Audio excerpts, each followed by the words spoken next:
एक गुरु एक जंगल में ध्यान में बैठे हुए थे। तभी उनका ध्यान टूटा और वे उदास हो गए, क्योंकि उन्होंने ध्यान में देखा कि 7 दिन बाद उनके प्रिय शिष्य की मृत्यु हो जाएगी। वो गुरु अपने शिष्यों को ध्यान तथा कई प्रकार की औषधियों को बनाना तथा इलाज करना सिखाते थे।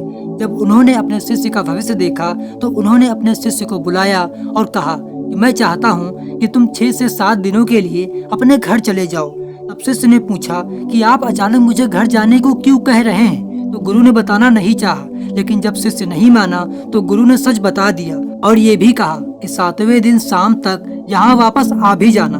शिष्य वहाँ से घर के लिए निकला, लेकिन उसने रास्ते में देखा कि एक गांव में बहुत बीमारी फैल गई थी। शिष्य सोचा कि घर जाकर हम क्या करेंगे, लाओ यहीं पर सबकी मदद ही कर देता हूँ। वह सभी गांव वालों की मदद में जुट गया। वह बीमारियों से बचने के लिए दवा बनाने लगा और 7 दिन रुककर सभी गांव वालों को ठीक कर दिया। फिर वह घर न जाकर शाम को सीधे अपने गुरु के पास चल दिया। अंधेरा हो चुका था, तभी रास्ते में उसे एक सांप ने काट लिया। वो वहीं पर बेहोश हो गया। जब उसकी आंख खुली तो वह 8वें दिन अपने गुरु के सामने आश्रम में था। उसने पूछा, आज तो मेरी मृत्यु निश्चित थी। तब गुरु ने पूछा कि तुम पहले ये बताओ कि पिछले 7 दिनों में क्या क्या किए।